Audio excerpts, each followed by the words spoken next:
પોરબંદરના શહીદ રમેશભાઈ પરમારની 12મી પુણ્યતિથિએ તેઓને શ્રદ્ધાંજલિ આપવાનો કાર્યક્રમ યોજાયો હતો, જેમાં તેમના પરિવારજનો તથા આગેવાનોએ શ્રદ્ધાસુમન અર્પણ કર્યા હતા. પોરબંદરના વતની શહીદ રમેશભાઈ ભનુભાઈ પરમાર આર્મીમાં ગ્રેડેનિયન રેજિમેન્ટમાં લાયન્સ નાયક તરીકે ફરજ બજાવતા હતા અને ચાલુ ફરજ દરમિયાન જયપુર ખાતે તારીખ 27/10/2013ના રોજ તેઓનું વાહન અકસ્માતમાં અવસાન થયું હતું. તેઓની 12મી પુણ્યતિથિ નિમિત્તે સ્મશાન ભૂમિ ખાતે આવેલ તેઓના સમાધિ સ્થળ ખાતે તેમના પરિવારજનો અને અગ્રણીઓ દ્વારા તેઓને શ્રદ્ધાસુમન અર્પણ કરવાનો કાર્યક્રમ યોજાયો હતો, જેમાં મોટી સંખ્યામાં સ્વજનો અગ્રણીઓએ તેઓને પુષ્પાંજલિ અર્પણ કરી હતી.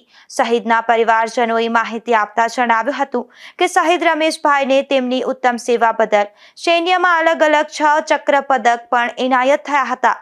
ઉપરાંત તેઓએ કારગિલ યુદ્ધમાં પણ ભાગ લીધો હતો. નાનપણથી જ દેશ સેવાની ભાવના હોવાથી તેઓ હાઈસ્કૂલમાં અભ્યાસની સાથે એનસીસી જોઈન કર્યું હતું. 2005માં તેઓની ભારત સરકાર વતી યુનોમાં સાઉથ આફ્રિકાના કોંગોના દુર્ગમ ક્ષેત્રમાં પણ યુનાઇટેડ નેશનલ શાંતિદૂત તરીકે 6 માસ સુધી ફરજ બજાવી હતી, જેથી યુનો દ્વારા તેઓને ધ યુનાઇટેડ નેશનલ મેડલ તથા ભારત સરકાર દ્વારા તેઓને વિદેશ સેવા મેડલ એનાયત કરાયો હતો. 18 વર્ષે તેઓએ આર્મીમાં ફરજ બજાવી હતી અને ફરજ દરમિયાન જ તેઓ શહીદ થયા હતા. પરિવારમાં એક પુત્ર, પુત્રી, પત્ની અને વૃદ્ધ માતા પિતાની જવાબદારી સર પર હતી, ત્યારે જ તેઓ શહીદ થઈ અને પરિવારજનોને વિલાપ કરતા છોડી ગયા હતા.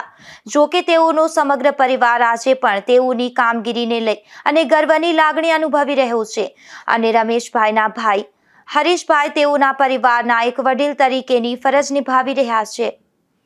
નિપુલ પોપટ સાથે અશોક થાનકી, ગુજરાત ન્યૂઝ, પોરબંદર.